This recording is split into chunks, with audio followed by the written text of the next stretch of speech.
پیارے بھائیوں اور بہنوں، السلام علیکم ورحمۃ اللہ وبرکاتہ۔ آج ہماری اور آپ کی اللہ تبارک و تعالیٰ کے فضل سے یہ 26ویں مجلس ہے، یعنی ہم 26ویں پارے کا خلاصہ آج ہم سننے جا رہے ہیں۔ 26واں پارہ 5 مکمل صورتوں پر مشتمل ہے، بلکہ ایک چھٹی صورت سورہ ذاریات کا بھی کچھ حصہ اس میں شامل ہے۔ ان میں سب سے پہلی صورت سورۃ الاحقاف ہے۔ سورۃ الاحقاف یہ بھی ایک مکی صورت ہے، اور مکی صورتوں کے طریقے سے اس صورت کا موضوع بھی توحید، رسالت اور بعث بعد الموت سے متعلق ہے۔ ابتدائی 5 آیتوں میں ابتدائی آیتوں میں اللہ تبارک و تعالیٰ نے اولاً قرآن کی فضیلت و اہمیت کے بعد کائنات کی تخلیق پر اپنے کمال قدرت سے اپنی الوہیت پر دلیل پیش کی ہے۔ تنزیل الکتاب من اللہ العزیز الحکیم ما خلقنا السماوات والارض وما بینہما، اللہ تبارک و تعالیٰ نے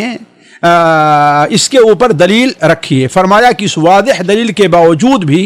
لوگ جنہیں یہ کتاب متنبہ کر رہی ہے اور توحید کی دعوت دے رہی ہے، وہ قبول کرنے کے لیے تیار نہیں ہوتے۔ والذین کفروا عما انذروا معرضون۔ آیت نمبر 4 سے 6 میں مشرکین کو چیلنج ہے، اور پھر ان کی ضلالت کی وضاحت کی گئی ہے، اس لیے کہ مشرکین کے پاس اللہ کو چھوڑ کر کے جن معبودوں کو وہ پکارتے تھے، ان سے سوال یہ ہے کہ تمہارے پاس کوئی عقلی دلیل تو ہے نہیں، لیکن کیا تم کوئی نقلی دلیل ہمارے یہاں کی جو نقلی ہے وہ چیز نہیں ہے۔ نقل سے مراد یہ ہے کہ کیا پرانی کسی کتاب میں یا کسی نبی کے قول میں او اثارۃ من علم ایتونی بکتاب من قبل ھذا او اثارۃ من علم ان کنتم صادقین، اگر تم سچے ہو تو اس سے پہلے کسی کتاب کے اندر یہ بات ہو، یا اس سے پہلے کسی نبی سے جو باتیں نقل ہو کر کے آ رہی ہیں ان میں کہیں یہ بات ہو کہ ہاں کسی نبی نے تمہیں شرک کا یا ان باطل معبودوں کا یا ان شخصیتوں کا جسے تم وسیلہ سمجھ کر کے پکارتے ہو، کیا ان کے اوپر کوئی دلیل موجود ہے؟ تو اللہ تبارک و تعالیٰ نے اس پر چیلنج کیا۔ یہیں سے ساتھیوں معلوم ہوتا ہے کہ اختلاف کی صورت میں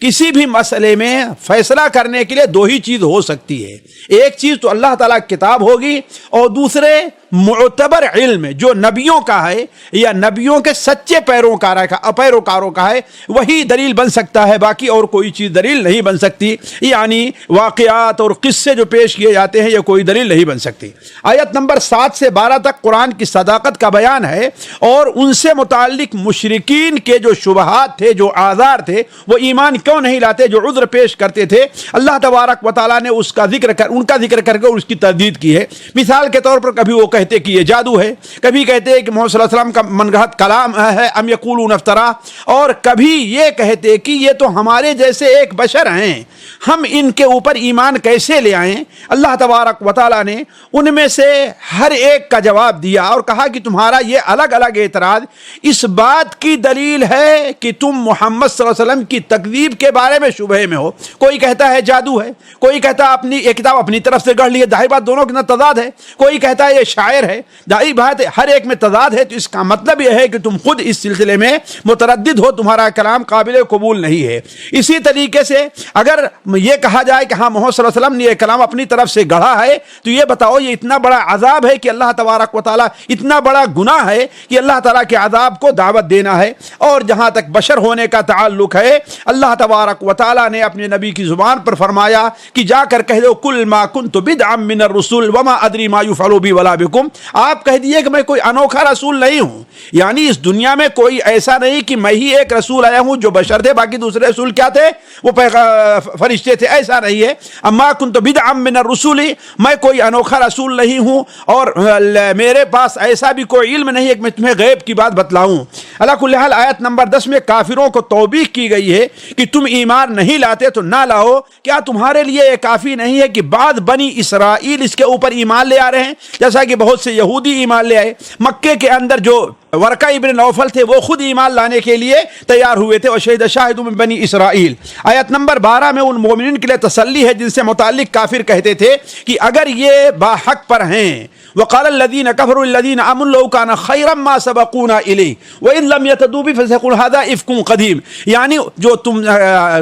جو مالدار لوگ تھے جو ایمان نہیں لے آئے تھے تو وہ لوگوں کو، بلکہ کمزور لوگوں کو، مجبوروں کو دھوکہ دینے کے لیے کہتے ہیں کہ ان کے پیچھے نہ جاؤ، اگر یہ بات حق ہوتی تو ہم ان سے پہلے اس کو قبول کرنے کے لیے تیار ہوتے، جیسا کہ مکہ کے بہت سے مشرکین جو باہر سے لوگوں آنے والے لوگ تھے ان کو یہ دھوکہ دیا کرتے تھے، تو اللہ تبارک و تعالیٰ نے ان کو یہ بات بتائی کہ دیکھو یہ کوئی نئی بات نہیں جو تم یہ کہہ رہے ہو، اس سے پہلے حضرت موسیٰ علیہ السلام کی کتاب کے اندر بھی تو یہی توحید پائی جاتی تھی، نبوت کے تصدیق کی یہی دعوت تو پائی جاتی تھی، اگر پھر اس کے بارے میں تم اس پر ایمان لے آتے اور آج اس کی تردید کر رہے ہو۔ اسی طریقے سے آیت نمبر 13-14 میں اللہ تعالیٰ نے ان مسلمانوں کی فضیلت بیان کی ہے اور ان کو تسلی دی ہے جو نبی صلی اللہ علیہ وسلم پر ایمان لے آئے تھے اور ثابت قدمی اختیار کرنا چاہتے تھے۔ ان الذين قالوا ربنا الله ثم استقاموا فلا خوف عليهم ولا هم يحزنون،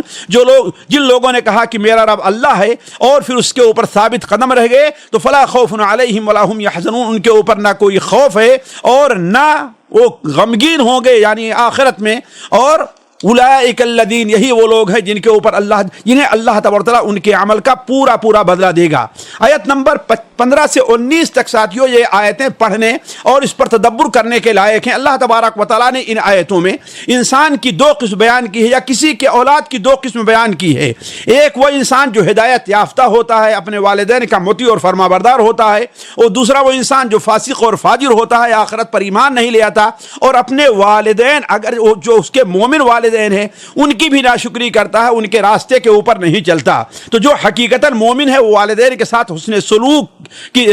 ان کی زندگی میں ان کے ساتھ حسن سلوک کرتا ہے اور ان کی وفات کے بعد بھی ان کے لیے دعائے مغفرت کرتا رہتا ہے۔ اللہ تعالیٰ فرماتا ہے اولئک الذین نتقبل عنہم احسن ما عملوا ونتجاوز عن سیئاتہم فی اصحاب الجنہ، یہی وہ لوگ ہیں کہ جن کے نیک عمل کو ہم قبول کریں گے اور اہل جنت میں سے یہ لوگ ہیں اور ان کی غلطیوں سے ہم تجاوز فرمائیں گے۔ البتہ دوسرا جو شخص ہے جو اپنے والدین کا نافرمان ہے اس کا ٹھکانہ جہنم ہے۔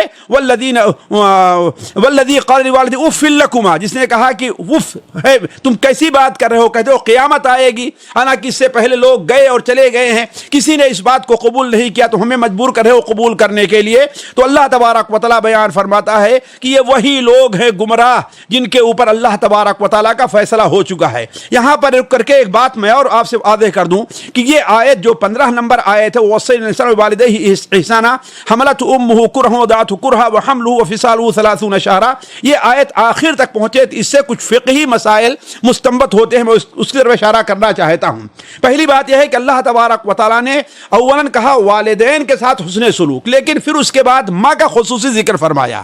اور ماں کے 3 حق ایسے بیان فرمائے جس میں باپ شریک نہیں ہے، لہذا اس لیے ماں کا حق 3 بار زیادہ ہے۔ وہ کیا ہے؟ اولاً ماں بیچاری کیا ہے حمل کی تکلیف برداشت کرتی ہے جو باپ نہیں کرتا، اسی طریقے سے جو سب سے خطرناک تکلیف وضع کی ہوتی وہ برداشت کرتی جو باپ نہیں برداشت کرتا، اور تیسری تکلیف رضاعت کی ہے جو ماں برداشت کرتی ہے۔ گویا اس طریقے سے اللہ تعالیٰ نے والدین کے ساتھ دونوں کے ساتھ حسن سلوک کا حکم دیا، لیکن ماں کو مقدم رکھا جائے گا حسن سلوک میں،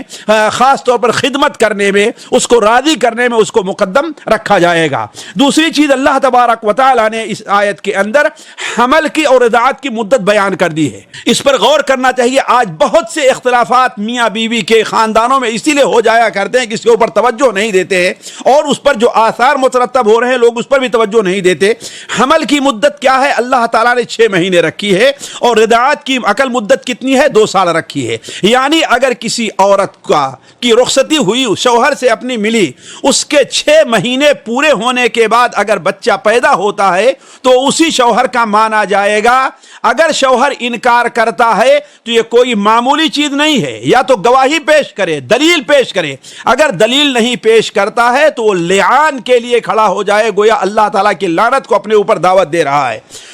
اسی طریقے سے رضاعت کی مدت اللہ تعالیٰ نے کیا رکھی ہے؟ 2 سال رکھی ہے. وحملہ وفصالہ 30 شہرا. تیسرا مسئلہ یہاں پر ہے جو بہت اہم ہے، وہ یہ ہے کہ اس دعا کی مشروعیت جو اس آیت کے اندر بیان کی گئی ہے، وہ دعا کیا ہے؟ رب اوزعنی ان اشکر نعمتک التی انعمت علی وعلی والدی وان اعمل صالحا ترضاه واصلح لی فی ذریتی انی تبت الیک وانی من المسلمین. خاص طور پر وہ لوگ جو 40 سال سے تجاوز کر گئے یا 40 سال کو پہنچ گئے ہیں، یہ بڑی پیاری دعا ہے، اپنے لیے ہے، اپنے والدین کے لیے ہے، اپنے بچوں کے لیے ہے، اور اپنے دین پر ثابت قدم رہنے کے لیے بھی ہے. آیت نمبر 20 میں اللہ تعالیٰ نے حشر کے میدان میں کفار کی دنیا کے اندر جو لذت اندوزی میں مشغول رہے اور آخرت کو بھولے ہوئے ہیں، اللہ تعالیٰ نے ان کی رسوائی کا ایک عجیب منظر کھینچا ہے ساتھیوں، جو بڑا ہی خوفناک ہے. اللہ تبارک و تعالیٰ نے بیان فرماتا ہے کہ جب ان کو جہنم کے پاس لا کر کھڑا کر دیا جائے گا تو ان سے کہا جائے گا دنیا میں تم خوب لذت اندوزی کرتے رہے، تمہارا حصہ جو دنیا میں آخرت ملا تھی اس کو تم نے خوب کر لیا، دنیا زندگی فسق اور فجور میں گزرے اور ہمیں بھولے رہے، تو آج تمہارا یہی بدلہ ہے کہ تم ذلت کا عذاب تم چکھو. وَيَوْمَ يُعْرَضُ الَّذِينَ كَفَرُوا عَلَى النَّارِ أَذْهَبْتُمْ طَيِّبَاتِكُمْ فِي حَيَاتِكُمُ الدُّنْيَا وَاسْتَمْتَعْتُمْ بِهَا فَالْيَوْمَ تُجْزَوْنَ عَذَابَ الْهُونِ. آج تمہیں ذلت کا عذاب دیا جائے گا. فَالْيَوْمَ تُجْزَوْنَ عَذَابَ الْهُونِ بِمَا كُنْتُمْ عَلَى كُلِّ حَالٍ. یعنی اللہ تعالیٰ انہیں جو ہے عذاب کی دھمکی دے گا کہ جو کچھ دنیا میں تم لذت اندوزی کر کے آئے ہو اور جو کفر کرتے رہے، فسق کرتے رہے، کبر کرتے ہیں، اس کے عوض تمہیں یہ بدلہ مل رہا ہے. آیت نمبر 21 سے 28 تک قوم عاد کا مختصر قصہ بیان ہوا ہے کہ ہود علیہ السلام کی دعوت توحید کا جواب ان کی قوم نے جب تکذیب سے دیا اور ان سے عذاب کا مطالبہ کیا. ساتھیوں، کسی بھی قوم کے لیے یہ بڑا مشکل مرحلہ ہوا کرتا ہے کہ وہ عذاب کا مطالبہ کر لے، اور جب عذاب ان کی وادیوں کے طرف سے بادل کی شکل میں بڑھا ہے تو ان لوگوں نے کہا، غفلت کا یہ عالم تھا کہ ان لوگوں نے کہا کہ یہ بادل ہے ہمارے اوپر جو بارش برسائے گا، لیکن اللہ تبارک و تعالیٰ نے اسے ایک تیز تند ہوا کی شکل میں بھیجا جو انہیں تباہ اور برباد کر کے رکھ دیا. اس سے ساتھیوں بعض علماء نے یہ استدلال کیا ہے کہ بسا اوقات انسان کو جو اللہ کی نعمت ملتی ہے، اللہ کی رحمت حاصل ہوتی ہے، یا اللہ تعالیٰ کا جو عذاب اس کے اوپر آتا ہے وہ نعمت اور رحمت کی شکل میں آتا ہے. انسان سمجھتا نہیں ہے، حالانکہ وہ اس کے لیے عذاب ہوا کرتا ہے. اس میں اہل مکہ کے لیے یہ تنبیہ تھی کہ اس قسم کے عذاب سے پہلے تم ایمان لے آلو. اسی لیے اللہ تبارک و تعالیٰ نے یہ حضرت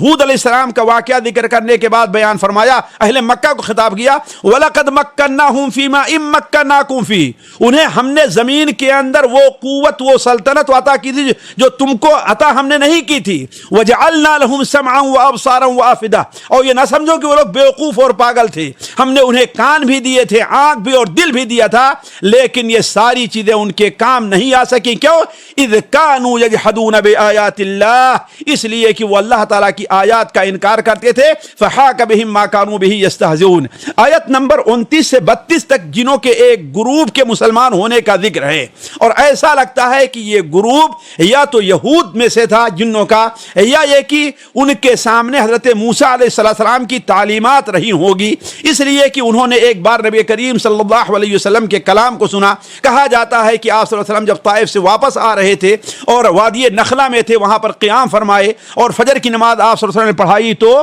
وہاں پر یہ حاضر ہوئے اور قرآن کو سنا. قرآن سن لینے کے بعد بڑے متاثر ہوئے، اور اس قدر متاثر ہوئے کہ وہیں پر ایمان لے آ لیے. اس کے بعد اللہ تبارک و تعالیٰ نے جہاں پر اللہ کے رسول کو وحی کے ذریعے مطلع کر دیا کہ ہاں بھائی، وَإِذْ صَرَفْنَا إِلَيْكَ نَفْرًا مِنَ الْجِنِّ يَسْتَمِعُونَ الْقُرْآنَ فَلَمَّا حَضَرُوهُ قَالُوا أَنصِتُوا. جب آپ کی مجلس میں حاضر ہوئے تو ساتھیوں سے کہا خاموش رہو، خاموش رہو، خاموش رہو. یہ تو عجیب کلام ہمیں سنائی دے رہا ہے. اللہ تبارک و تعالیٰ اس واقعے کو ذکر کر کے گویا اہل مکہ کو یہ تنبیہ کر رہا ہے کہ جب اللہ کا عذاب آئے گا، اولاً تو محمد صلی اللہ علیہ وسلم کی بات کا معاملہ یہ ہے کہ اگر تم ایمان نہیں لے آتے ہو تو اللہ تعالیٰ کوئی ایسی قوم پیدا کر سکتا ہے جو ان کے اوپر ایمان لے آئے گی، جن لوگ ایمان لے آئے. اور دوسری بات، جنوں ہی کی زبانی اللہ نے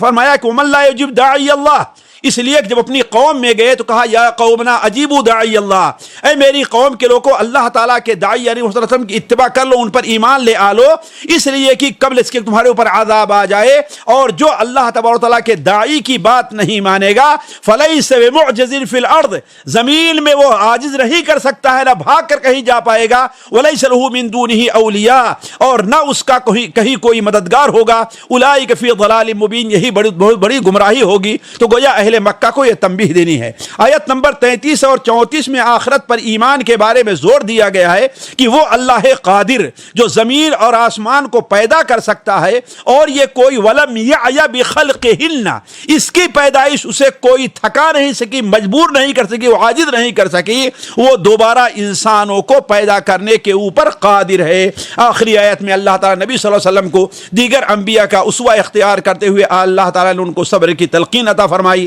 اور ساتھ ساتھ کفار کو اس کی دھمکی بھی دی کہ وقت آنے سے پہلے، قیامت آنے سے پہلے، ساعۃ من النہار آنے سے پہلے تم توبہ کر لو ورنہ نتیجہ برا نکلے گا۔ فاصبر کما صبر اولو العزم من الرسل ولا تستعجل لهم۔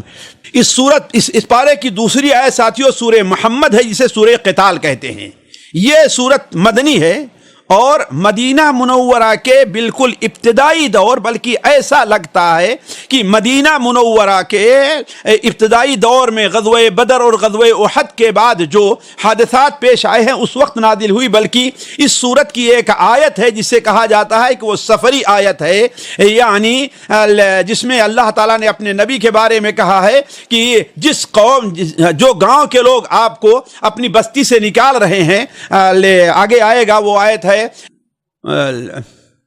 نعوذ باللہ من ذلک، ذہن پہ نہیں چڑھ رہی ہے، یعنی وہ آیت اس میں یہ ہے کہ اللہ تبارک جو بستی آپ کو اپنے گاؤں سے نکال رہی ہے اس سے کتنی طاقتور بستیوں کو اللہ تبارک و تعالیٰ نے ان سے پہلے ہلاک کر دیا ہے۔ تو اس سورت کے ابتدائی 3 آیتوں میں اللہ تعالیٰ نے کفر کی تباہ کاری اور ایمان اور عمل صالح کا فائدہ بیان فرمایا۔ دونوں پہلی آیتیں آپ پڑھیں، الذین کفروا وصدوا عن سبیل اللہ اضل اعمالهم، یہ نقصان ہے، اور والذین آمنوا وعملوا الصالحات وآمنوا بما نزل علی محمد وهو الحق من ربهم کفر عنہم سیئاتہم واصلح بالہم۔ تو ابتدائی 3 آیتوں میں اللہ نے کفر کی تباہ کاریاں یعنی سارے اعمال ضائع ہو جائیں گے، اور ایمان اور عمل صالح کا فائدہ کہ اللہ تبارک و تعالیٰ کی مغفرت اور حالات کی درستگی ان کا ساتھ دے گی، وہ بیان ہوا ہے، جس کی وجہ سے یہ کافر باطل کے پیچھے، جس کی وجہ کیا ہے؟ اس لیے کہ کافر باطل کے پیچھے پڑے ہیں اور اہل ایمان اپنے رب کی نازل شدہ اجر کی تلاش میں ہیں۔ ذالک بانہم اتبعوا ما اسخط اللہ وکرہوا رضوانہ۔ آگے اللہ تبارک و تعالیٰ 3 سے 6 آیت میں دین کے مخالفین کے ساتھ اعلاء کلمت اللہ کے لیے قتال اور اس پر سختی کا حکم دیا ہے، حتیٰ کہ دین کا راستہ صاف ہو جائے۔ انہی آیتوں میں اللہ تبارک و تعالیٰ نے اس طرف بھی اشارہ فرمایا ہے کہ اللہ تعالیٰ اس بات پر قادر ہے کہ مسلمانوں کو جہاد کا مکلف بنائے بغیر کافروں سے اللہ تعالیٰ خود نپٹ لے، لیکن اللہ تعالیٰ کی سنت یہ رہی کہ وہ اس طریقے سے ایک فریق کو دوسرے فریق سے بھڑا کر کے آزمانا چاہتا ہے کہ کون حق کا حامی اور مددگار ہے اور کفر کا ساتھ دے رہا ہے۔ نیز اس کا دوسرا فائدہ یہ بھی ہے کہ جو لوگ شہید ہوں گے اللہ تعالیٰ ان کے درجات کو بلند کرے گا، جو لوگ بچ جائیں گے اللہ تعالیٰ انہیں ہدایت دے گا اور ثابت قدمی عطا فرمائے گا، اور ان کے معاملات کو بھی اللہ تبارک و تعالیٰ درست کر دے گا اور پھر جنت میں داخل کرے گا۔ والذین قتلوا فی سبیل اللہ فلن یضل اعمالهم سیہدیہم ویصلح بالہم ویدخلہم الجنۃ عرفا لہم۔ تو گویا جو اللہ تعالیٰ کے راستے میں جہاد کریں گے ان کو یہ بڑے 4 فائدے ملنے والے ہیں۔ آیت نمبر 7 سے 11 تک اللہ تعالیٰ مسلمانوں کو دین کی مدد کی تاکید فرمائی ہے، اور یہ کہ اگر تم دین کی مدد کے لیے تیار ہو گئے تو اللہ تعالیٰ کی مدد بھی تمہارے ساتھ رہے گی اور تمہیں ثابت قدمی عطا فرمائے گا۔ گویا کہ اگر کوئی آدمی دین کی مدد کے لیے نہیں کھڑا ہو رہا ہے تو اللہ تعالیٰ کی مدد اس کے ساتھ نہیں ہے۔ آج مسلمانوں کی جو سب سے بڑی کمزوری یہی ہے کہ وہ دین کی مدد نہیں کر رہا ہے۔ ظاہر بات اللہ کی مدد نہیں کر رہا ہے، یعنی اللہ کی باتوں پر عمل کرنا، اسے لوگوں میں پھیلانا اور عام کرنا، یہ اللہ تعالیٰ کے دین کی مدد ہے۔ اللہ تعالیٰ انہی آیت میں دوسری طرف کافروں کو تنبیہ کر رہا ہے کہ تم زمین میں چل کر کے دیکھ لو کہ اللہ تبارک و تعالیٰ نے اپنے مخالفین کو کس طریقے سے تباہ و برباد کیا۔ قل سیروا فی الارض فانظروا کیف کان عاقبۃ الذین من قبلہم دمر اللہ علیہم وللکافرین امثالها۔ اللہ تبارک و تعالیٰ نے انہیں تباہ اور برباد کر کے رکھ دیا ہے۔ آیت نمبر 9 سے علماء نے استدلال کیا ہے کہ ذالک بانہم کرہوا ما انزل اللہ فاحبط اعمالہم، کہ اللہ تعالیٰ نے ایک علماء نے عقیدے کے مسئلے پر ایک استدلال کیا ہے، اس کو سمجھنے کی ضرورت ہے کہ دین کے احکام کو ناپسند کرنا، دین کے احکام سے بغض رکھنا، دین کے احکام کے متعلق دن کے اندر انسان کے نفرت ہو، اگرچہ وہ شخص اس کے اوپر عمل کر رہا ہے تو اللہ تبارک و تعالیٰ اسے کفر قرار دیتا ہے اور سارے اعمال کی بربادی کا ذریعہ بتا رہا ہے۔ بلکہ اس صورت کے اندر شروع ہی سے لے کر کے آئیں تو آپ کو 4-5 عمل ایسے ملیں گے، کفر ہے، نفاق ہے، اللہ تعالیٰ کی باتوں کو ناپسند کرنا ہے، رسول کی نافرمانی کرنا ہے، ایسی باتوں کا ذکر فرمایا ہے جس سے انسان کے اعمال سارے کے سارے برباد ہو جاتے ہیں۔ تو ذالک بانہم کرہوا ما انزل اللہ فاحبط اعمالہم، تو یہ کافروں کا یہ جرم سب سے بڑا کیا ہے کہ اللہ تعالیٰ کی نازل کردہ احکام کو انہوں نے ناپسند کیا تو اللہ تعالیٰ نے ان کے اعمال کو رائگاں اور برباد کر دیا ہے۔ آیت نمبر 12 سے 15 تک مومنوں اور کافروں کا ایک مقارنہ پیش کیا گیا ہے کہ مومنوں کے لیے جنت ہے کیونکہ وہ خواہش نفس کی پیروی نہیں کرتے اور ایمان کے ساتھ عمل صالح کا اہتمام کرتے ہیں، لہذا اللہ نے ان کے لیے جنت رکھا ہے۔ اور کافروں کو خواہش نفس کا پیروکار، کافر چونکہ خواہش نفس کا پیروکار ہوتا ہے، اسے کھانے پینے میں کسی حرام حلال کی تمیز نہیں ہوا کرتی ہے، اس کی زندگی چوپایوں کی زندگی ہوا کرتی ہے، لہذا اس کا ٹھکانہ جہنم ہے۔ وَسُوقُوا مَاءً حَمِيمًا فَقَطَّعَ 16 آیت سے لے کر 32 تک کلام کا رخ جو ہے منافقین کی طرف ہے۔ ساتھیو یہ عجیب مسئلہ ہے کہ آپ دیکھیں گے کہ جو آیتیں مدینہ میں نازل یا مدینی زندگی کے قریب میں جو آیتیں نازل ہوئی ہیں ان میں منافقین کا خصوصی ذکر اللہ تعالیٰ نے بڑی تفصیل کے ساتھ فرمایا ہے، جس کا معنی یہ ہے کہ ہمیں اور آپ کو ہر اس چیز سے پرہیز کرنا چاہیے جو کسی نفاق کی صفت ہو سکتی ہے۔ وقت نہیں کہ میں آپ کے سامنے بیان کرتا کہ اللہ تعالیٰ نے اس صورت کے اندر منافقین کی جو خاص 5-6 علامتیں بیان فرمائی ہیں، لیکن سمجھدار لوگ جب آیت نمبر 16 سے لے کر کے 32 تک پڑھیں گے تو انہیں وہ علامتیں انہیں بڑی آسانی سے مل جائیں گی۔ تو اللہ تبارک و تعالیٰ نے منافقین کے بعد تاریک پہلوؤں کو ذکر کیا ہے۔ مثال کے طور پر جب وہ رسول کی بات سنتے تو چونکہ جب وہاں سنتے تھے تو غور نہیں کرتے، توجہ نہیں دیتے تھے، یا وہ سنتے تھے تو ان کے دل میں اس کے اوپر ایمان نہیں رہا کرتا تھا۔ تو اور یہ بہت اہم چیز ہے کہ جو جس چیز پر انسان یقین نہیں رکھتا اسے اپنے فائدے کی نہیں سمجھتا، وہ اگرچہ فوراً سن لیتا ہے لیکن اسے بعد میں یاد نہیں رہتی ہے۔ آپ کسی مقرر کی تقریر سننے کے لیے بیٹھیے، آپ یہ سوچئے کہ ہاں ہمیں اس سے کچھ فائدہ لینا ہے جس کے اوپر ہم عمل کریں تو آپ کو بہت چیزیں ذہن نشین رہ جائے گی، اور آپ یہ سوچ کر بیٹھے دیکھیں کیسے تقریر کر رہا ہے، کتنی اچھی تقریر کرتا ہے، صرف آپ کان کی شہوت پوری کریں گے، آپ کو کوئی فائدہ نہیں ہوگا۔ تو یہ بڑی اہم چیز ہے، منافقین کی نشانی اللہ تعالیٰ جو بیان فرمائی ہے کہ رسول کی باتیں سنتے تو ہیں لیکن جب وہاں سے اٹھتے ہیں تو صحابہ یا اپنے ساتھیوں سے کہتے ہیں مذاق اڑاتے ہوئے ماذا قال آنفا۔ بلکہ ایک علمی نقطہ یہاں پر بیان کر دوں کہ یہ آیت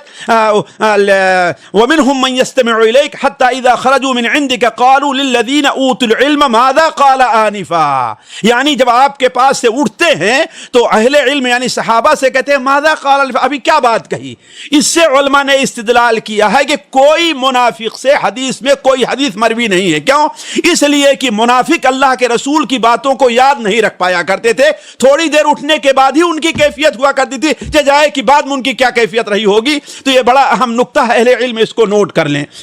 جبکہ اللہ تبارک تعالیٰ نے مومنین کے بارے میں بیان فرمایا کہ مومنین کا حال یہ ہوا کرتا ہے کہ والذین اہتدوا زادہم ھدی وآتاہم تقواہم، جب رسول کی بات سنتے ہیں تو اللہ تبارک و تعالیٰ ان کی ہدایت میں اضافہ کرتا ہے، یعنی انہیں ثابت قدمی عطا فرماتا ہے، انہیں مزید تقوی دیتا ہے۔ یہیں سے علماء نے کہا ہے قرآن کو، حدیث کو غور سے پڑھنا انسان کے اندر تقوی پیدا کرنے کا ہونے کا سبب بنتا ہے۔ دوسری چیز منافقین اور یہود کا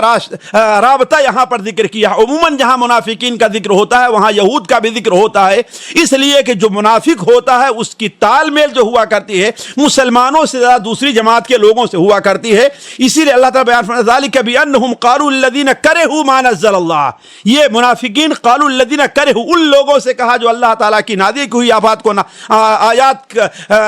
سے کفر کرتے ہیں یا اس کو ناپسند کرتے ہیں کہ سنطیعکم فی بعض الامر۔ تیسری چیز جو منافق کی بڑی اہم نشانی بیان فرمائی گئی ہے کہ کسی حکم پر عمل کرنے کا جوش تو رہتا ہے، لیکن عمل کا وقت آتا ہے تو بہانے تلاش کرنا شروع کر دیتے ہیں، خاص کر وہ امور جن کی ادائیگی میں مشقت ہوتی ہے۔ تو دین کی جو پابندیاں ہیں ان کو اپنے اوپر بھاری سمجھنا، جیسے روزہ ہے، نماز ہے، ان چیزوں کو بھاری سمجھنا گویا یہ بھی نفاق کی ایک نشانی، اور بھاری کیوں ہوتا ہے؟ اس لیے کہ ہمارے دل میں صحیح ایمان نہیں رہا کرتا۔ اسی طریقے سے قرآن میں تدبر اور تفکر کو بھی وہ نہیں اپناتے ہیں۔ افلا یدبرون القرآن، آیت نمبر 32 سے 34 تک مسلمانوں کو اطاعت الہی اور اطاعت رسول کا حکم دیا گیا ہے، اور کافروں کا طریقہ اختیار کرنے سے کر کے اپنے اعمال کو رائے گاہ ہونے سے بچانے کا حکم ہے۔ آیت نمبر 35 سے خاتمہ سورت تک مسلمانوں کو جان و مال سے جہاد کا حکم ہے۔ دنیا کی زندگی کی حقارت بیان ہوئی، انما الحیات الدنیا لعب اور ایمان و تقوی کی دعوت ہے۔ آخر میں اللہ امت پر مسلمانوں کے آخری آیت میں مسلمانوں کو اعلاء کلمت اللہ کے لیے مال خرچ کرنے کی دعوت ہے، بخالت کے برے نتائج اور اللہ تعالیٰ کے سامنے انسان کی اپنی مجبوری کے احساس کرنے پر تنبیہ کی گئی ہے کہ انسان وَأَنْتُمُ الْفُقَرَاءُ، اللہ تبارک و تعالیٰ کے سامنے تم سارے کے سارے فقیر اور محتاج ہو۔ پھر آخری آیت کے اندر، بلکہ آیت کے آخری حصے میں اللہ تبارک و تعالیٰ کا ایک اصول ہے، ایک فطرت ہے، اللہ کی ایک کونی طور پر ایک قانون ہے، اللہ نے اس طرف توجہ دلائی ہے کہ وَإِن تَتَوَلَّوْا يَسْتَبْدِلْ قَوْمًا غَيْرَكُمْ ثُمَّ لَا يَكُونُوا أَمْثَالَكُمْ، اگر تم نے اعراض کیا، نافرمانی کی، دین کے مددگار نہیں بنے، دین کی خدمتگار نہیں بنے، تو اللہ تبارک و تعالیٰ تمہیں بدل کر کے دوسری قوم کو لے آئے گا اور وہ تمہاری طرح نالائق نہیں ہوں گے۔ اس پارے کی تیسری آیت سورۃ الفتح ہے، یہ سورت مدنی ہے، سورۃ الفتح ہے، یہ مدنی سورت ہے، اور یہ اس وقت نازل ہوئی ہے جب 6 ہجری میں صلح حدیبیہ پیش آئی تھی۔ آپ جانتے ہیں کہ نبی کریم صلی اللہ علیہ وسلم نے خواب دیکھا تھا کہ آپ صلی اللہ علیہ وسلم اپنے صحابہ کرام کے ساتھ مسجد حرام میں داخل ہو رہے ہیں، بعض لوگوں کے سر چھلے ہیں، بعض لوگوں کے سر جو ہے پر بال ہیں، گویا آپ صلی اللہ علیہ وسلم نے خواب دیکھا کہ آپ عمرہ کر رہے ہیں۔ یہ صحابہ سے جب خواب بیان فرمایا تو صحابہ کو بڑی خوشی ہوئی، اس لیے کہ ہمارے اور آپ کے دل میں حرم کی اور وہاں پہنچنے کی اتنی اہمیت ہے، تو صحابہ کرام جن کا وہ گھر رہا ہے، جو ہم سے کہیں زیادہ لاکھ گنا زیادہ اس گھر کی تعظیم کیا کرتے تھے، ان کے دل میں اس کی کتنی اہمیت رہی ہوگی، تو بڑے خوش ہوئے۔ ایسے موقع پر اللہ کے رسول صلی اللہ علیہ وسلم نے سن 6 ہجری میں اپنے 1400 ساتھیوں کو لے کر کے آپ نے ذوالحلیفہ سے احرام باندھا اور ہدی کے جانور ساتھ لیے اور عمرہ کرنے جا رہے تھے۔ تو جیسا کہ سیرت کے اندر ہے، مکہ کے لوگوں نے آپ کو روک لیا، آپ صلی اللہ علیہ وسلم وہاں پر بغیر قتال کے، چونکہ ہتھیار نہیں لے گئے تھے، مقصد قتال کرنا تھا، آپ صلی اللہ علیہ وسلم وہاں رک گئے، حدیبیہ کے مقام پر جسے آج شمیسی کہا جاتا ہے، وہاں آ کر کے ٹھہر گئے، اور وہاں پر ایک صلح ہوئی تھی جسے صلح حدیبیہ کہا جاتا ہے۔ بظاہر وہ صلح ایسی تھی کہ مسلمانوں کو ایسا محسوس رہا تھا کہ مسلمان کمزور پڑ گئے ہیں اور مسلمانوں نے ذلت کا سودا کیا ہے، لیکن آپ صلی اللہ علیہ وسلم اس سفر سے واپس آ رہے تھے تو آپ کے اوپر یہ سورت نازل ہوئی، انا فتحنا لک فتحا مبینا۔ اسی لیے آپ صلی اللہ علیہ وسلم نے صبح کو صحابہ کرام سے بیان فرمایا، لقد انزلت علی اللیلۃ سورۃ لہی احب الی مما طلعت علیہ الشمس، میرے اوپر آج ایک سورت نازل ہوئی ہے جو میرے نزدیک اتنی محبوب ہے کہ اتنی محبوب میرے نزدیک ساری دنیا اور دنیا کی کوئی چیز نہیں ہے۔ اس سورت کے ابتدائی آیات میں اللہ تبارک و تعالیٰ صلح حدیبیہ کو فتح مبین قرار دیا ہے، گویا اللہ کے رسول کو ایک خوشخبری دے رہا تھا کہ اب فتح کا دروازہ کھل گیا ہے اور آپ عنقریب اس میں داخل ہونے والے ہیں۔ ثانیاً چونکہ یہ صلح جو ہوئی تھی اس میں آپ صلی اللہ علیہ وسلم نے جو اب تک دین کی کوشش کی تھی وہ بڑی قابل قدر تھی، لہذا اس کے عوض میں اللہ تبارک و تعالیٰ نے نبی صلی اللہ علیہ وسلم کو 4 نعمتوں سے نوازا ہے۔ 4 نعمتیں جو اللہ تعالیٰ نے انہی 2 آیت کے اندر بیان فرمائی ہے۔ پہلی نعمت ہے کہ لیغفر لک اللہ ما تقدم من ذنبک وما تأخر، تاکہ اللہ تعالیٰ آپ کے اگلے پچھلے، یہ ایسی فضیلت ہے کہ علماء کہتے ہیں کہ صرف نبی صلی اللہ علیہ وسلم کو تمام انبیاء میں حاصل ہے، اس ناحیے سے کہ اللہ نے تمام نبیوں کے گناہ کو معاف فرمایا ہے، لیکن کسی سے بتایا نہیں اللہ تعالیٰ نے تمہارے تمام گناہ معاف ہیں، یہ صرف نبی صلی اللہ علیہ وسلم کی خصوصیت ہے۔ دوسری فضیلت اللہ نے یہ بیان فرمائی وَيُتِمَّ نِعْمَتَهُ عَلَيْكَ، اللہ آپ کے اوپر اپنی نعمت کا اتمام کرنا چاہتا ہے، اور وہ نعمت کیا ہے؟ یعنی دین کی کامیابی، دین کی الیوم اکملت لکم دینکم واتممت علیکم نعمتی، دین کی کامیابی اور دین کا عام ہونا اور فوج در فوج لوگوں کا اسلام میں داخل ہونا۔ تیسری چیز صراط مستقیم پر گامزنی، اور 5 چیز وینصرک اللہ نصرا عزیزا، اللہ تبارک و تعالی آپ کی بڑی مضبوط مدد کرے گا۔ یہ 4 جو اللہ کے رسول صلی اللہ علیہ وسلم کو جو نعمتیں ملی تھی، فضیلتیں ملی تھی، اس کا ذکر ہے۔ آیت نمبر 4 سے 7 میں یہ واضح کیا گیا ہے کہ حقیقت میں مدد و تائید صرف اللہ تبارک و تعالیٰ کے ہاتھ میں ہے۔ چونکہ صلح حدیبیہ کے موقع پر مسلمانوں کے دل میں مفسرین لکھتے ہیں کہ خیال پیدا ہوا تھا کہ اللہ تعالیٰ نے 3-4 آیتوں میں اللہ کے رسول کی فضیلت بیان کی ہے اور ان کو ان نعمتوں سے نوازا، ہمیں کیا ملنے والا ہے۔ ایک خیال شیطان یا نفس انسانی کی وجہ سے آتا ہے، تو اللہ تبارک و تعالیٰ نے اس وقت آگے والی آیت کے اندر اس کا ازالہ کر دیا کہ اللہ تبارک و تعالیٰ نے ازالہ کر دیا کہ اللہ تعالیٰ نے صلح حدیبیہ کے موقع پر مومنین کے دل کو جو اطمینان دلایا تھا، وانزل السکینۃ علیہم، یہ اللہ تعالیٰ کا بڑا فضل تھا، اور ان کے عدم میں پختگی دی تھی اور ان کے اندر یقین کی نعمت رکھ دی تھی تاکہ اللہ تعالیٰ ان کے درجات کو بلند کرے، ان کے گناہوں کو معاف فرما دے۔ یہ بھی واضح کیا گیا ہے کہ وہ منافق اور کفار جو مسلمانوں کی ہمتیں پست کر رہے تھے اور انہیں ڈرا رہے تھے، اللہ تبارک و تعالیٰ ان کے لیے وبال جان اور بڑی مصیبت لے کر یہ چیز آنے والی ہے۔ آیت نمبر 8 سے 10 تک اللہ کے رسول صلی اللہ علیہ وسلم کے مقام اور مرتبہ کو مسلمانوں کے سامنے واضح کیا ہے کہ یہ رسول جو تمہارے پاس شاہد، مبشر اور نذیر بن کر کے آیا ہے، تمہارے اوپر فرض ہے کہ اللہ اور اس کے رسول پر تم ایمان لے آؤ، رسول کی تائید اور توقیر کرو، اور صبح و شام اللہ تبارک و تعالیٰ کی تسبیح بیان کرو۔ یاد رکھو اللہ تبارک و تعالیٰ بیان فرماتا ہے مسلمانوں کو تنبیہ کرتے ہوئے کہ اور رسول کا مقام بڑا اونچا ہے، ان کے ہاتھ پر بیعت کرنا گویا اللہ کے ہاتھ پر بیعت کرنا ہے، ان کا ساتھ دینا گویا اللہ تعالیٰ کا ساتھ دینا ہے۔ یہ بیعت رضوان کی طرف اشارہ ہے، جس کی طرف آگے میں تھوڑا سا اشارہ کروں گا۔ اللہ تعالیٰ فرماتا ہے ان الذین یبایعونک انما یبایعون اللہ، جو آپ سے بیعت کرتے ہیں گویا وہ اللہ تعالیٰ سے بیعت کر رہے ہیں۔ ید اللہ فوق ایدیہم، اللہ تبارک و تعالیٰ کا ہاتھ ان کے ہاتھوں کے اوپر ہے، تو گویا یہ رسول صلی اللہ علیہ وسلم کا مقام اللہ تعالیٰ نے بیان فرمایا مسلمانوں کے نزدیک کیا ہونا چاہیے۔ اب اذان کے لیے رکتے ہیں۔ پھر تو ساتھیوں، اذان سے پہلے بات چل رہی تھی فتح مکہ اور صلح حدیبیہ کی۔ یہاں پر ایک بات میں رک کر کے واضح کر دوں کہ دیکھیں ہمارے بہت سے بھائی یہ سمجھ رہے ہوں گے کہ یہ چیزیں کیا، یہاں پر میں صرف جھلکی بتا رہا ہوں۔ خود میں ہمارے طرح کوئی داعی اگر کتاب اس صورت کو پڑھنے بیٹھے تو اسے ضروری ہے کہ وہ بھی تاریخ کی کتابوں کی طرف رجوع کرے گا کہ آخر یہ کیا واقعہ ہے، کیسا ہے۔ اس لیے صرف جھلکی ہے، آپ اس طرف جا کر کے وہاں پر تفصیل دیکھ سکتے ہیں۔ آیت نمبر 11 سے 15 میں ان بدوی منافقین کا بیان ہے جو صلح حدیبیہ کے موقع پر اس لیے جانے سے انکار کر دیتے تھے کہ انہیں اپنی جان اور مال کا خطرہ تھا۔ وہ آ کر جب آپ صلی اللہ علیہ وسلم واپس آئے تو آ کر کے اپنا عذر بیان کرنے لگے اور اللہ تعالیٰ کے رسول استغفار کی درخواست کرنے لگے۔ آپ صلی اللہ علیہ وسلم کو اللہ تعالیٰ نے پہلے ہی بتا دیا تھا کہ کچھ لوگ ایسے آئیں گے اور ایسی باتیں کریں گے، تو آپ ان کا عذر قبول نہ کیجیے گا، بلکہ آپ ان سے کہہ دیے کہ تمہارا اصل مقصد کوئی عذر نہیں تھا، اصل یہ تھا کہ تم یہ ڈر رہے تھے کہ کہیں اب ایسے موقع پر جا رہے ہیں، کفار کے پاس طاقت ہے، ان کی تعداد زیادہ ہے، جو مسلمان جا رہے ہیں تو مر جائیں گے، پس کر کے رہ جائیں گے، کٹ جائیں گے، یہ تو دوبارہ واپس آئیں گے نہیں۔ بل ظننتم ظن السوء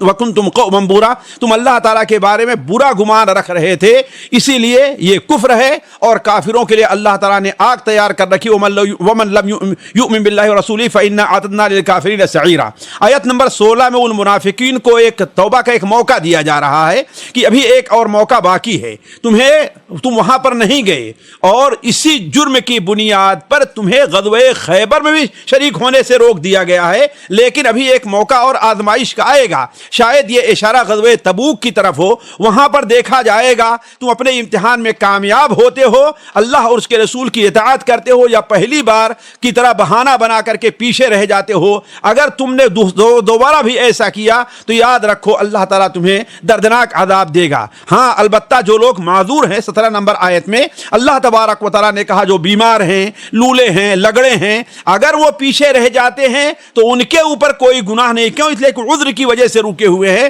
اگر وہ صدق دل سے اللہ اور اس کے رسول کی اطاعت کرتے ہیں تو اللہ تعالیٰ انہیں بھی اجر عظیم سے نوازے گا، انہیں محروم نہیں کرے گا۔ آیت نمبر 18 اور اس کے بعد ان جانثار مسلمانوں کی فضیلت بیان ہوئی ہے جو بیعت رضوان کے موقع پر ایک درخت کے نیچے اپنی جان کی بازی لگا رہے تھے۔ اصل میں ساتھیوں ہوا یہ تھا کہ اللہ کے رسول صلی اللہ علیہ وسلم اپنی طرف سے بعض لوگوں کو مکے میں اس لیے بھیجا کرتے تھے اس وقت تاکہ جا کے صلح اور کی بات چیت کر کے آئیں۔ جب حضرت عثمان رضی اللہ تعالیٰ عنہ وہاں پر گئے تو ان کو لوگوں نے روک لیا اور آپ صلی اللہ علیہ وسلم کے ساتھیوں میں یہ خبر پھیل گئی کہ عثمان کو قتل کر دیا گیا ہے۔ اس وقت آپ صلی اللہ علیہ وسلم نے صحابہ کرام کو اس درخت کے نیچے جمع کیا، جمع کر کے لوگوں سے بیعت لی کہ ہم عثمان کا بدلہ ضرور لیں گے، ہم اپنے نبی کا ساتھ دیں گے، کٹ مر جائیں گے، لیکن ہمارا نبی جو کہے گا ہم اس کے لیے تیار ہیں۔ تو یہ 1400 کے قریب جو مسلمان تھے اللہ تبارک و تعالیٰ نے ان کے لیے بڑی خوشخبری دی کہ لقد رضی اللہ عن المؤمنین، اللہ تعالیٰ ان سے راضی ہو گیا۔ اور آگے جو سب سے بڑی خوبصورت ہے کہ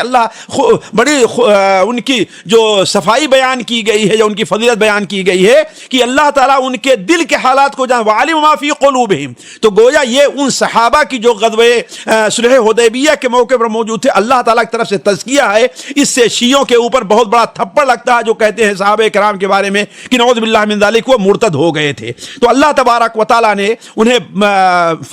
یعنی ان کے گناہوں کی معافی، اپنی رضامندی اور مزید اللہ نے بیان فرمایا ہے کہ وَمَغَانِمَ كَثِيرَةً يَأْخُذُونَهَا، اگرچہ اس میں تمہیں کوئی مال غنیمت نہیں ملا لیکن آئندہ مال غنیمت تمہیں بہت زیادہ ملنے والا ہے جو غزوہ خیبر کے موقع پر حاصل ہوا ہے۔ آیت نمبر 24 میں صلح حدیبیہ کے موقع پر پیش آمدہ بعض واقعات طرف اشارہ ہے۔ هُوَ الَّذِي كَفَّ أَيْدِيَهُمْ عَنْكُمْ وَأَيْدِيَكُمْ عَنْهُمْ، چونکہ جب صلح کی بات چیت ہو رہی تھی تو مکہ کے کچھ اوباش اور شریر قسم کے لوگ، جن میں بعد وہ لوگ بھی شامل تھے جو بعد میں مسلمان ہوئے، جیسے خالد بن ولید کے بارے میں کہا جاتا ہے یا اکرمہ ابن ابی جہل کے بارے میں کہا جاتا ہے، یہ لوگ صلح پر راضی نہیں تھے۔ یہ لوگ چھپ کر کے پہاڑ کے دامن سے گھوم کر کے 70 یا 80 کی حالت تعداد میں تھے، مسلمانوں پر حملہ کرنا چاہے لیکن مسلمانوں نے انہیں گرفتار کر لیا اور اللہ کے رسول خدمت میں لے کر کے آئے۔ تو چونکہ آپ کا مقصد لڑائی کرنا نہیں تھا، صلح کرنا تھا، اس لیے آپ نے چھوڑ دیا۔ اسی آیت میں اس کا ذکر ہے کہ هو الذی کف ایدیہم عنکم وایدیہم عنکم۔ آیت نمبر 25 میں کفار کی اس حرکت کا ذکر ہے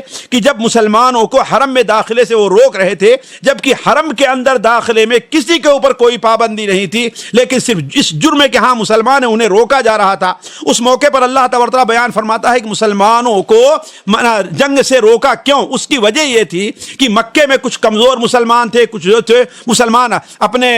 ایمان کو چھپائے ہوئے تھے، اگر اس وقت جنگ ہوتی تو بیچارے وہ بھی مارے جاتے، لہذا اللہ تبارک و تعالیٰ نے ان کے اوپر رحم کرتے ہوئے مسلمانوں کو لڑائی سے روک دیا تھا۔ آیت نمبر 27-28 میں اللہ نے اپنے نبی کو اس خواب کی یاد دہانی کرائی ہے اور پورا ہونے کا ذکر فرمایا ہے کہ لقد صدق اللہ رسولہ الرؤیا بالحق لتدخلن المسجد الحرام، چونکہ آپ صلی اللہ علیہ وسلم اس کے سال بھر بعد 7ویں ہجری کے اندر آپ امن سے گئے اور جو ہے عمرہ کر کے آئے، 3 دن وہاں پر رہے بھی۔ آپ صلی اللہ علیہ وسلم نے اسی موقع پر حضرت میمونہ سے شاید شادی بھی کیا تھا۔ تو گویا اللہ تعالیٰ بیان فرمایا کہ وہ وعدہ اللہ تعالیٰ نے سچ کرایا ہے جو نبی کو دکھایا گیا تھا۔ پھر اسی آیت میں نبی صلی اللہ علیہ وسلم کا 2 بشارتیں بھی دی ہیں۔ ایک بشارت تو یہ ہے کہ فجعل من دون ذلک فتحا قریبا، اس کے بعد ایک بڑی فتح عطا فرمائے گا، اس سے فتح خیبر طرف اشارہ تھا۔ اور دوسری یہ کہ محمد صلی اللہ علیہ وسلم اگرچہ آپ بھی تھوڑے ہیں لیکن ایک وقت آئے گا کہ یہ دین ساری دنیا میں پھیلے گا اور غالب ہو کر کے رہے گا۔ هو الذی ارسل رسولہ بالہدی ودین الحق لیظہرہ علی الدین کلہ وکفی باللہ شہیدا۔ ہمارے دعات اور مسلمان اور جو لوگ پستی کے شکار ہیں انہیں اس آیت کے اوپر غور کرنا چاہیے کہ اللہ تعالیٰ فرماتا ہے وکفی باللہ شہیدا، اس بات پر کہ یہ دین سارے دینوں پر غالب ہو کر کے رہے گا، اس پر اللہ گواہ ہے، اس سے بڑی گواہی اور کیا ہو سکتی ہے۔ آیت کے آخر میں مسلمانوں کے فضائل اور ان کی تعریف اور ان کی بعد ان صفات کا ذکر ہے جو تورات اور انجیل میں تھے۔ اس ایک آیت کو پڑھیے اور دیکھیے کہ اللہ تعالیٰ کی کیا اللہ نے مسلمان کی کیا صفات بیان فرمائی ہے۔ کیا آپ کے اندر وہ صفات پائی جا رہی ہے؟ ان صفات کو اپنے اندر پیدا کرنے کی کوشش کریں۔ اشداء علی الکفار رحماء بینہم تراہم رکعا سجدا یبتغون فضلا من اللہ ورضوانا سیماہم فی وجوہہم من اثر السجود۔ یہ جو صفات بیان کی گئی اس اس کے اوپر توجہ دینا ہے۔ اور ساتھیوں اس آیت کا آخری جملہ آپ دیکھیں کہ وعد اللہ الذین آمنوا وعملوا الصالحات منہم مغفرۃ واجرا عظیما، یہ بعین ہی وہی بات ہے جو سورت کے شروع میں بیان کی گئی، لیغفر اللہ ما تقدم من ذنبک، اور مسلمانوں کے گناہوں کی معافی کا جو ذکر تھا۔ اس کے بعد ساتھیوں سورۃ الحجرات ہے، یہ سورت بھی مدنی ہے، یہ سورت بھی مدنی ہے، اور اس سورت کا اصل موضوع جو ہے اسلامی آداب ہے۔ کاش کے لوگ اس سورت کو اپنے گھروں میں پڑھیں اور بچوں کو پڑھائیں، اور اس سورت کو سبق در سبق لوگ پڑھیں۔ اس کے اندر اللہ تعالیٰ نے ایک مسلم معاشرہ کے بڑے ہی آداب، کئی آداب بیان فرمائے ہیں۔ اللہ کے ساتھ کیا ادب ہونا چاہیے، رسول کے ساتھ کیا ادب ہونا چاہیے، ایک مسلمان کے ساتھ کیا ادب ہونا چاہیے، یعنی ان تمام آداب کا اللہ تعالیٰ نے ذکر فرمایا ہے۔ پہلی آیت میں ایک مسلمان کا ادب اللہ اور اس کے رسول کے ساتھ کیا ہونا چاہیے اس کا ذکر فرمایا کہ اللہ کے اوامر و نواہی کا احترام ہونا چاہیے، اپنی طرف سے کوئی ایسی رائے ظاہر نہیں کرنی چاہیے جس کے بارے میں اللہ اور اس کے رسول کا حکم معلوم نہ ہو۔ کاش کہ مسلمان آج اس کے اوپر غور کرتا۔ یا ایھا الذین آمنوا لا تقدموا بین یدی اللہ ورسولہ، 2 سے 5 آیت میں نبی صلی اللہ علیہ وسلم کے ساتھ خصوصی آداب کا ذکر ہے کہ آپ کی آواز پر آواز بلند نہ کی جائے، جیسے لوگوں کو پکارا جاتا ہے آپ کو نہ پکارا جائے، رسول کے آرام کے وقت کا لحاظ رکھا جائے، آپ کے آرام میں خلل اندازی نہ کی جائے، بلکہ اللہ تبارک و تعالیٰ نے یہاں تک بیان فرمایا کہ تقوی کی نعمت انہی لوگوں کو ملنے والی ہے جو رسول صلی اللہ علیہ وسلم سے خطاب میں ادب کو ملحوظ رکھتے ہیں، اور جو لوگ اس ادب کو ملحوظ نہیں رکھتے ان کے بارے میں خطرہ ہے کہ اللہ تعالیٰ ان کے اعمال کو ضائع نہ کر دے۔ آیت نمبر 26 میں مسلم معاشرہ کا ایک ادب یہ بیان ہوا ہے کہ کسی فرد، کسی جماعت یا کسی افراد کے بارے میں کوئی شخص ایسی خبر لے کر کے آئے جس سے اس کے کسی توہین کا، اس میں کسی غلطی کا، اس کے کسی گناہ کا کوئی پہلو نکلتا ہے، وہ صدق اور کذب کا احتمال ہے، تو اس کے بارے میں انسان کو تحقیق کرنا چاہیے، ورنہ بسا اوقات برے نتائج نکلتے ہیں جیسا کہ ہم اور آپ اس کا مشاہدہ کرتے ہیں۔ آیت نمبر 7 8 میں رسول اللہ صلی اللہ علیہ وسلم کی موجودگی کی فضیلت بیان ہوئی ہے، اور یہ بیان فرمایا اللہ نے کہ یہ ضروری نہیں کہ جو کچھ تم رائے دو رسول کو قبول کر لے۔ یہاں پر یہ بات میں واضح کر دوں کہ دور حاضر میں ایک بہت بڑا اہم مسئلہ ہے کہ ہر آدمی اپنی رائے پر چلتا ہے، جبکہ اس رائے سے علماء نے ایک ادب یہ رکھا ہے کہ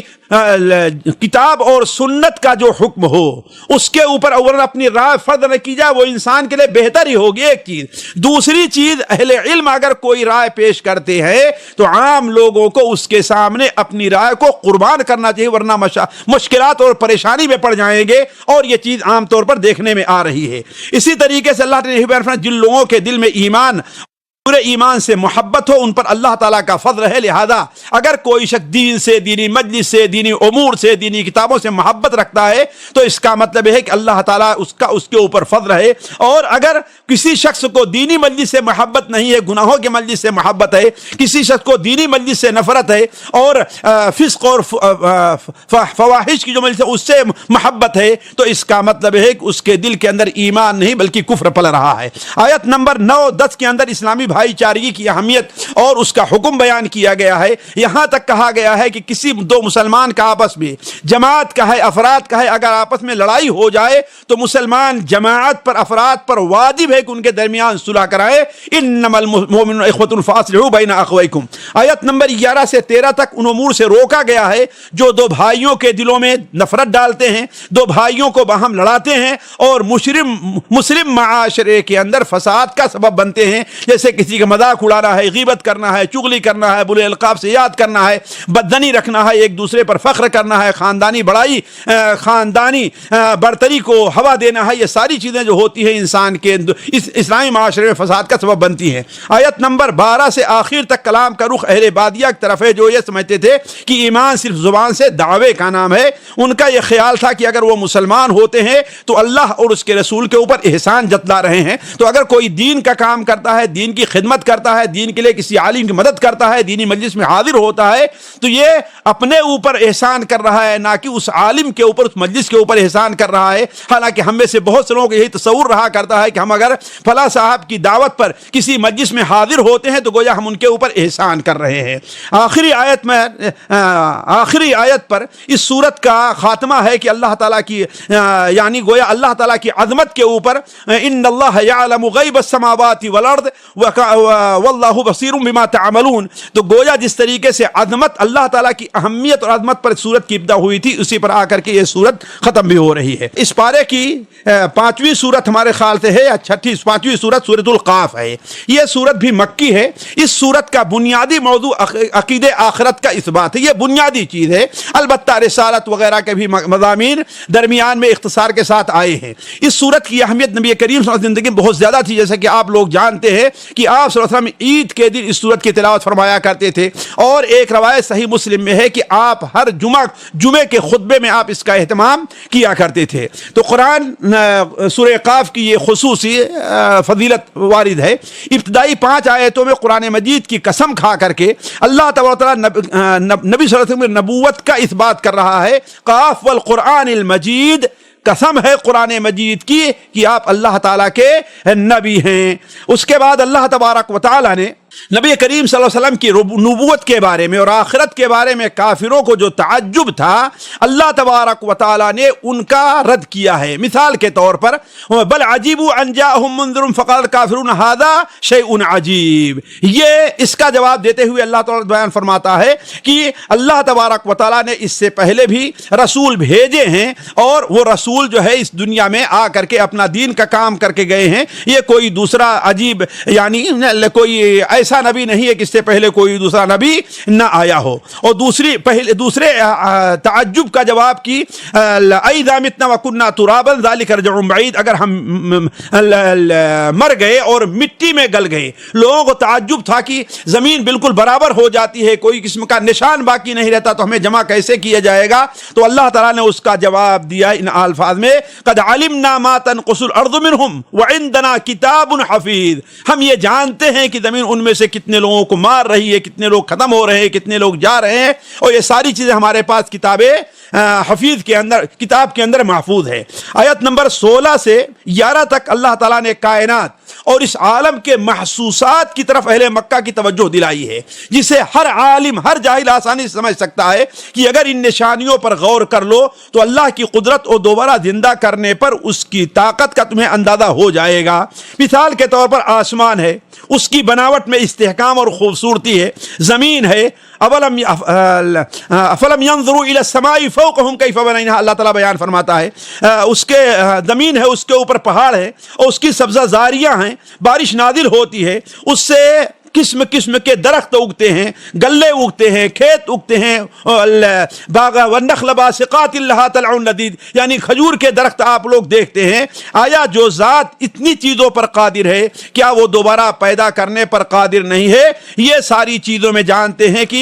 2 فائدہ ہے. ایک تو یہ ہے کہ اللہ تعالیٰ تم لوگوں کو رزق للعباد, تمہیں رزق دے رہا ہے, اور دوسری چیز یہ ہے کہ وَأَحْيَيْنَا بَلْدَةً مَيْتًا, مردہ زمین کو اللہ زندہ کر دے رہا ہے, تو ایسے تمہیں بھی ایک نہ ایک دن اٹھا لے گا. آیت نمبر 12 سے 15 تک تاریخی شواہد جو اہل مکہ کے علم تھے, جس سے نبی صلی اللہ علیہ وسلم کو تسلی بھی دینا ہے اور مکہ کے لوگوں کو یہ متنبہ کرنا ہے کہ کل کذب الرسل فحق وعید. ان تمام لوگوں نے, چاہے قوم نوح ہے, اصحاب رس ہیں, عاد ہیں, ثمود ہے, ان تمام لوگوں نے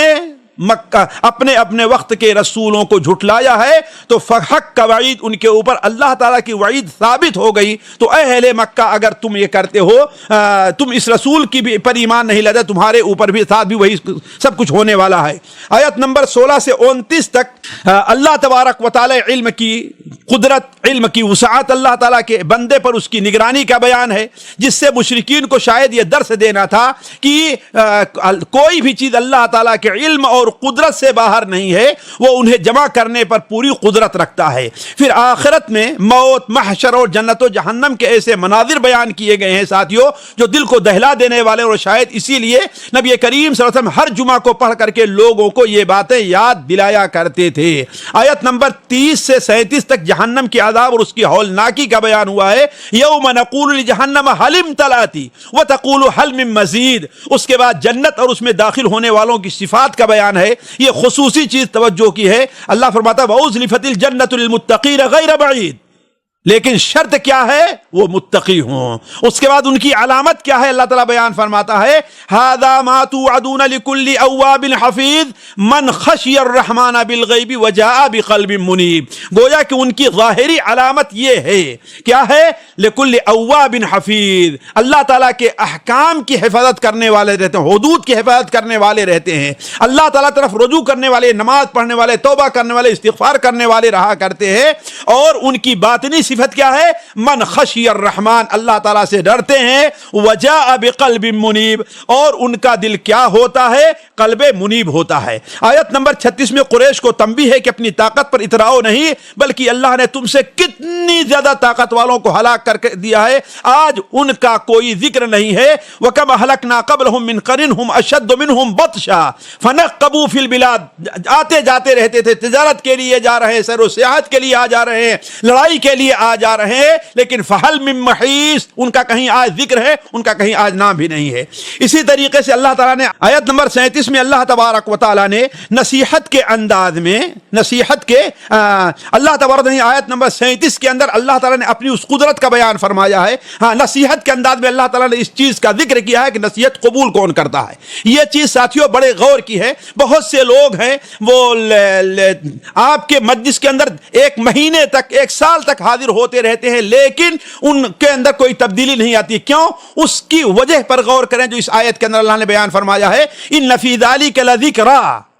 یہ جو حالات بیان کیے گئے ہیں، یہ جو قرآن پیش کیا جا رہا ہے، لذکری کون ہے؟ لمن کان لہ قلب او القى السمع وهو شہید۔ یہ دو ہونی چاہیے، یعنی دل سے انسان غور کرے، غور اور فکر کی صلاحیت رکھتا ہو،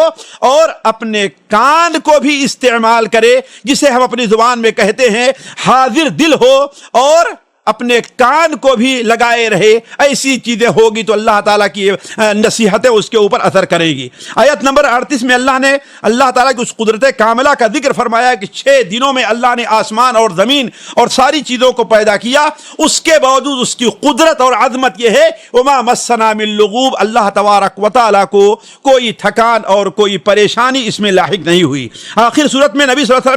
علیہ وسلم کو اللہ نے صبر کی تلقین کی ہے، ساتھ ہی ساتھ صبح و شام اللہ کے ذکر کی تلقین کی ہے۔ ساتھیوں یہ بات واضح کر دوں کہ انسان کو ہر جگہ انسان سے صبر کا مطالبہ ہے کہ انسان صبر کرے دنیا کی بلا پر، ہر چیز پر، لیکن اس صبر پر معین اور مددگار چیز کیا ہونے والی ہے؟ آپ نے قرآن پورا سنا ہوگا کہ جہاں نبی صلی اللہ علیہ وسلم کو اور صحابہ کرام کو صبر کی تلقین کی جا رہی ہے، وہیں پر اللہ تبارک و تعالیٰ اپنے ذکر کی بھی تلقین کرتا ہے۔ تو گویا اللہ تعالیٰ کا ذکر کرنا صبح و شام یہ صبر کے اوپر بندے کے لیے مددگار ہوتی ہے۔ ساتھیوں یہاں پر ایک آیت ہے، رک کر کے بیان کر دوں کہ علماء نے اس سے فرض نمازوں کے بعد ذکر کی اہمیت پر استدلال کیا ہے۔ چنانچہ اللہ تعالیٰ بیان فرماتا ہے وَمِنَ اللَّيْلِ فَسَبِّحْ وَأَدْبَارَ السُّجُودِ، رات کو اللہ تعالیٰ کی تسبیح بیان کر دیے، صبح و شام تسبیح بیان کیجئے، جس سے بعد انہوں نے فجر کی نماز کو اور عصر کی نماز کو مراد لیا ہے، اور رات کو یعنی تہجد کی نماز پڑھیے، وَأَدْبَارَ السُّجُودِ، اور سجدوں کے بعد یعنی فرض نمازوں کے بعد بھی اللہ تبارک و تعالیٰ کا ذکر کیجئے۔ علماء نے اس سے استدلال کیا ہے۔ پھر قیامت کی حقانیت کو بیان کرتے ہوئے اللہ تبارک و تعالیٰ نے اسی موضوع پر سورت کا خاتمہ کیا ہے جس سے سورت کی ابتدا ہوئی تھی، یعنی وہ کیا؟ فذکر بالقرآن من یخاف وعید، کہ بل عجبوا ان جاءہم منذر منہم، ان کو ڈرانے والا آیا تھا، اور اسی پر فذکر بالقرآن من یخاف وعید، جو اللہ تعالیٰ سے ڈرنا چاہتا ہے اسے آپ قرآن کے ذریعے نصیحت کیجیے۔ اس پارے کی ساتھیوں جو آخری صورت ہے اور اس کا بڑا حصہ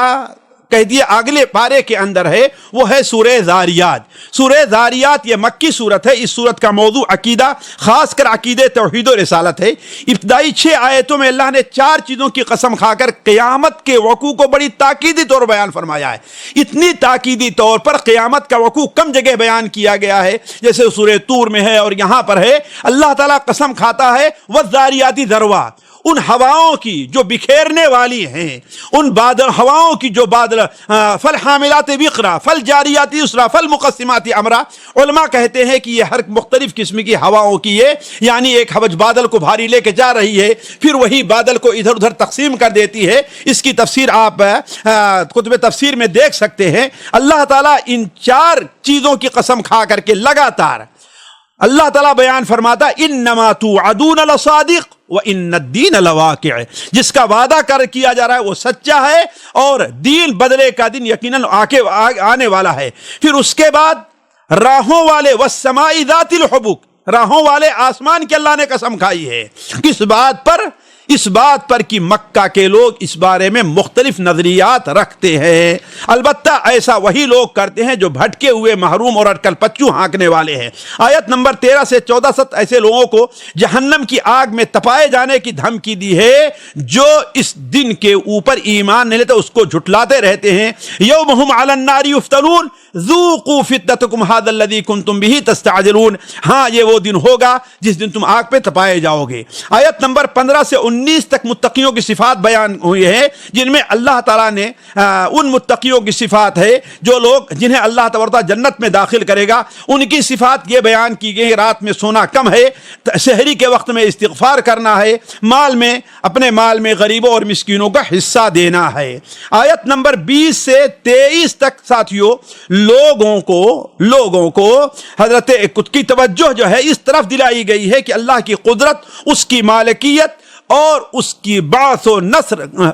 اس کے بعد بعث اور نشر کا خود انسان اگر اپنے نفس کے اندر اپنے ارد گرد جو زمین موجود ہے اگر انسان اس کا مشاہدہ کر لے، اس کے اوپر غور کر لے تو اللہ تعالیٰ کی عظیم قدرت کا، اس کے مالک ہونے کا اور دوبارہ زندہ کرنے پر اس کی قدرت کا وہ انسان اس پر ایمان لے آ سکتا ہے۔ اللہ تبارک تعالیٰ نے انہیں نشانیوں میں یہی بیان فرمایا کہ زمین ہے جو جس میں تمہاری روزی ہے، اللہ نے یہی واضح فرمایا کہ روزی کا اثر مصدر کیا ہے، وہ آسمان میں ہے، یعنی آسمان سے بارش نازل ہوتی ہے اور انسانوں کو اس کے ذریعے سے روزی ملتی ہے۔ وَفِي السَّمَاءِ رِزْقُكُم مَّا تُوعَدُونَ فَوَرَبِّ السَّمَاءِ وَالْأَرْضِ إِنَّهُ لَحَقٌّ مِّثْلَ مَا أَنَّكُمْ تَنطِقُونَ، تو ان چیزوں کا ذکر کر کے اللہ تبارک و تعالیٰ نے کہ وَفِي الْأَرْضِ آيَاتٌ لِّلْمُوقِنِينَ وَفِي أَنفُسِكُمْ أَفَلَا تُبْصِرُونَ، زمین میں یقین کرنے والوں کے لیے بڑی نشانیاں ہیں، خود تمہارے نفس کے اندر بڑی نشانیاں ہیں۔ اور صحیح ہے، اللہ نے انسان کے جسم کو جیسا بنایا ہے، اگر انسان اس کے اوپر غور کر لے تو اللہ تبارک و تعالیٰ کی قدرت کا وہ یقین کر سکتا ہے۔ بلکہ جیسے پیچھے ہم نے بیان کیا ہے کہ اگر انسان کو اللہ نے جو سونے کی نعمت دی ہے اسی کے اوپر غور کر لے تو انسان اللہ تعالیٰ کی قدرت اور آخرت پر ایمان لانے کے لیے یہی چیز کافی ہے۔ تو اللہ تبارک و تعالیٰ نے ان چیزوں کو ذکر کر کے اہل مکہ کو یہ توجہ دلائی کہ اس پر غور کریں اور آخرت پر ایمان لے آئیں۔ آیت نمبر 34 سے 46 تک جن نبیوں کا تذکرہ کیا گیا ہے، حضرت ابراہیم، لوط، ان کا ذکر آخر پارے تک گیا ہوا ہے، اس لیے اس موضوع کو ہم اگلے پارے ہی کے لیے ٹال دیتے ہیں۔ یہ 4-5 آیتیں ہیں جس کا ذکر ہم 27ویں پارے کے ساتھ کریں گے۔ تب تک کے لیے آپ لوگوں سے ہم رخصت چاہتے ہیں۔ والسلام علیکم ورحمۃ اللہ وبرکاتہ۔